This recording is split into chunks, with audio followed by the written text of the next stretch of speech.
Hi friends, ರುಚಿ ಕಿಚನ್ಗೆ ಸ್ವಾಗತ. ಇವತ್ತು ನಾನು ಅವರೆಕಾಳು ಹಾಗೆಯೇ ಮಶ್ರೂಮ್ನ ಹಾಕಿ ಪಲಾವ್ನ ಹೇಗೆ ಮಾಡೋದು ಅಂತ ತೋರಿಸ್ಕೊಡ್ತಾ ಇದ್ದೀನಿ. ತುಂಬ ಕಡಿಮೆ ಟೈಮಲ್ಲಿ ನೀವು ಇದನ್ನು ಮಾಡ್ಕೋಬೋದು.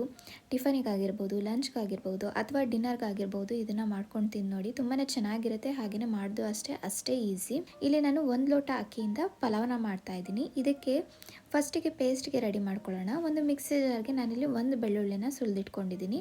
ಹಾಗೆಯೇ ಇದ್ರ ಅರ್ಧದಷ್ಟು ಶುಂಠಿನ ಕಟ್ ಮಾಡಿ ಹಾಕ್ಕೊಂಡಿದ್ದೀನಿ. 2 ಹಸಿರು ಮೆಣಸಿನ್ಕಾಯಿನ ತೊಗೊಂಡಿದ್ದೀನಿ. ಇದು ಸ್ವಲ್ಪ ಜಾಸ್ತಿ ಖಾರ ಇರೋದ್ರಿಂದ 2 ಮಾತ್ರ ಹಾಕ್ಕೊಳ್ತಾ ಇದ್ದೀನಿ. ನೀವು ಕಡಿಮೆ ಖಾರ ಇರೋವಂಥ ಹಸಿರು ಮೆಣಸಿನ್ಕಾಯಿನ ತೊಗೊಂಡ್ರೆ ಒಂದು 3ರಿಂದ 4 ಹಾಕೋಬೋದು. ಹಾಗೆ ಇದ್ರ ಜೊತೆ ಪುದೀನ ಮತ್ತು ಒಂದು ಸ್ವಲ್ಪ ಕೊತ್ತಂಬರಿ ಸೊಪ್ಪನ್ನು ಹಾಕ್ಕೊಳ್ತಾ ಇದ್ದೀನಿ. ಮತ್ತು 3 ಲವಂಗ, ಒಂದು ಸ್ವಲ್ಪ ಚಕ್ಕೆ, 1 ಏಲಕ್ಕಿ, ಇಷ್ಟು ಮಸಾಲೆ ಮಾತ್ರ ಹಾಕ್ಕೊಳ್ತಾ ಇದ್ದೀನಿ. ನೀವು ಬೇಕಿದ್ರೆ ಇದಕ್ಕೆ ಚಕ್ಕದ ಮುಗ್ಗುನ ಕೂಡ ಹಾಕೋಬೋದು, ಬಟ್ ಲೈಟಾಗಿ ಇಷ್ಟು ಸಾಕಾಗುತ್ತೆ. ಇದಕ್ಕೆ ನೀರನ್ನ ಹಾಕಿ ಒಂದು ಸ್ವಲ್ಪ ರುಬ್ಕೊಂಡ್ರೆ ಪೇಸ್ಟ್ ರೆಡಿ ಆಗುತ್ತೆ. ಇವಾಗ ಇದನ್ನು ಕುಕ್ಕರಲ್ಲಿ ಮಾಡ್ಕೊಳ್ಳೋದ್ರಿಂದ ನಾನು ಒಂದು 5 ಟೇಬಲ್ ಸ್ಪೂನ್ ಅಷ್ಟು ಎಣ್ಣೆನ ಹಾಕಿದ್ದೀನಿ. ಇದಕ್ಕೆ ಪಲಾವ್ ಎಲೆನ ಹಾಕ್ಕೊಳ್ತಾ ಇದ್ದೀನಿ, 1-2.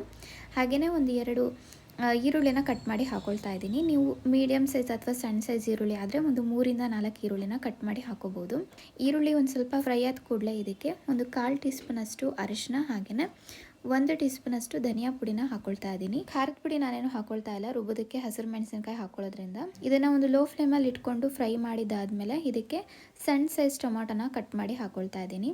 ಮೊಸರು ಕೂಡ ನಾನು ಹಾಕ್ಕೊಳ್ಳೋದ್ರಿಂದ ಒಂದು ಸ್ವಲ್ಪ ಕಡಿಮೆ ಪ್ರಮಾಣದಲ್ಲಿ ಟೊಮೊಟೊನ ಹಾಕ್ಕೊಳ್ತಾ ಇದ್ದೀನಿ. ಹಾಗೆ ಇದಕ್ಕೆ 1/4 ಕಪ್ಪಷ್ಟು ಮೆಂತ್ಯ ಸೊಪ್ಪು ಮತ್ತು ಒಂದು 1/4 ಕಪ್ಪಷ್ಟು ಪುದೀನ ಸೊಪ್ಪನ್ನ ಕಟ್ ಮಾಡಿ ಹಾಕ್ಕೊಳ್ತಾ ಇದ್ದೀನಿ. ಮೆಂತ್ಯ ಸೊಪ್ಪು ಹಾಕೊಳ್ಳೋದ್ರಿಂದ ಟೇಸ್ಟ್ ಚೆನ್ನಾಗಿರುತ್ತೆ.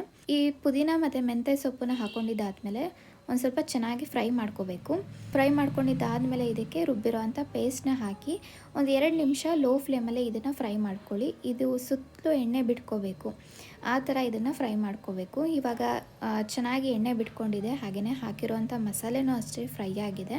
ನೆಕ್ಸ್ಟ್ ಇವಾಗ ಇದಕ್ಕೆ ಒಂದು 1/4 ಕಪ್ಪಷ್ಟು ಅವರೆಕಾಳು ಮತ್ತು ನಾನಿಲ್ಲಿ 1 ಪ್ಯಾಕೆಟ್ ಮಶ್ರೂಮ್ನ ಈ ಥರ ಚೆನ್ನಾಗಿ ತೊಳೆದು ಹಾಕ್ಕೊಳ್ತಾ ಇದ್ದೀನಿ. ಹಾಗೆ ಇದಕ್ಕೆ ರುಚಿಗೆ ತಕ್ಕಷ್ಟು ಉಪ್ಪನ್ನ ಹಾಕಿ ಇದನ್ನು ಚೆನ್ನಾಗಿ ಮಿಕ್ಸ್ ಮಾಡ್ಕೋಬೇಕು. ಉಪ್ಪನ್ನ ಇವಾಗಲೇ ಹಾಕ್ಕೊಳ್ಳಿ, ಚೆನ್ನಾಗಿ ಈ ಮಶ್ರೂಮ್ ಎಲ್ಲ ಉಪ್ಪೆಲ್ಲ ಹಿಡ್ಕೊಳ್ಳುತ್ತೆ. ಈ ಥರ ಚೆನ್ನಾಗಿ ಮಿಕ್ಸ್ ಮಾಡಿದ್ದಾದಮೇಲೆ ಒಂದು 5 ನಿಮಿಷ ಇದನ್ನು ಹಾಗೇ ಪ್ಲೇಟ್ನ ಮುಚ್ಚಿಟ್ಟು ಫ್ರೈ ಮಾಡ್ಕೋಬೇಕು. ತಕ್ಷಣವೇ ಇದಕ್ಕೆ ನೀರು ಹಾಕೊಳ್ಳೋದಕ್ಕೆ ಹೋಗಬಾರ್ದು. ಹಾಗೆ ಇದ್ರ ಜೊತೆ ಒಂದು 1/4 ಕಪ್ಪಷ್ಟು ಮೊಸರನ್ನ ಹಾಕ್ಕೊಳ್ತಾ ಇದ್ದೀನಿ. 1/4 ಕಪ್ಗಿನ ಒಂದು ಸ್ವಲ್ಪ ಕಡಿಮೆ ಹಾಕಿದ್ರೂ ನಡೆಯುತ್ತೆ. ಲೋ ಫ್ಲೇಮಲ್ಲಿ ಇಟ್ಕೊಂಡು ಚೆನ್ನಾಗಿ ಇದನ್ನು ಫ್ರೈ ಮಾಡ್ಕೊಳ್ಳಿ, ಇಲ್ಲಾಂದರೆ ಒಡಕ್ಲು ಥರ ಆಗುತ್ತೆ. ಸೊ ಇವಾಗ ಇದನ್ನು ಹಾಗೆ 5 ನಿಮಿಷ ಚೆನ್ನಾಗಿ ಇದು ನೀರು ಬಿಟ್ಕೋಬೇಕು ಮಶ್ರೂಮಲ್ಲಿ, ಆ ಥರ ಇದನ್ನು ಫ್ರೈ ಮಾಡ್ಕೋಬೇಕು. ಸೊ ಇವಾಗ ಇದು ನೀರು ಬಿಟ್ಕೊಂಡಿದ್ದಾಗಿದೆ ಮಶ್ರೂಮು. ಇದಕ್ಕೆ 2 ಲೋಟದಷ್ಟು ನೀರನ್ನ ಹಾಕ್ಕೊಳ್ತಾ ಇದ್ದೀನಿ. ನಾನಿಲ್ಲಿ 1 ಲೋಟದಷ್ಟು ಅಕ್ಕಿನ ತಗೊಳ್ಳೋದ್ರಿಂದ 2 ಲೋಟದಷ್ಟು ನೀರನ್ನ ಹಾಕ್ಕೊಂಡಿದ್ದೀನಿ. ನೆಕ್ಸ್ಟ್ ಇವಾಗ ಇದು ಕುದೀತಾ ಇದೆ. ಇದಕ್ಕೆ ನಾನು ತೊಳೆದಿಟ್ಕೊಂಡಿರೋ ಅಂಥ ಅಕ್ಕಿನ ಹಾಕಿ ಚೆನ್ನಾಗಿ ಮಿಕ್ಸ್ ಮಾಡ್ಕೊಳ್ತಾ ಇದ್ದೀನಿ. ಹಾಗೆಯೇ ಇದಕ್ಕೆ ಒಂದು ಸ್ವಲ್ಪ ತುಪ್ಪ ಕೂಡ ಹಾಕ್ಕೊಳ್ತಾ ಇದ್ದೀನಿ. 1 ಟೇಬಲ್ ಸ್ಪೂನ್ ಅಷ್ಟು ತುಪ್ಪನ ಹಾಕಿ ಚೆನ್ನಾಗಿ ಮಿಕ್ಸ್ ಮಾಡ್ಕೋಬೇಕು. ಉಪ್ಪೇನಾದರೂ ಕಡಿಮೆ ಇದ್ದರೆ ನೀವು ಉಪ್ಪನ್ನ ಹಾಕೋಬೋದು.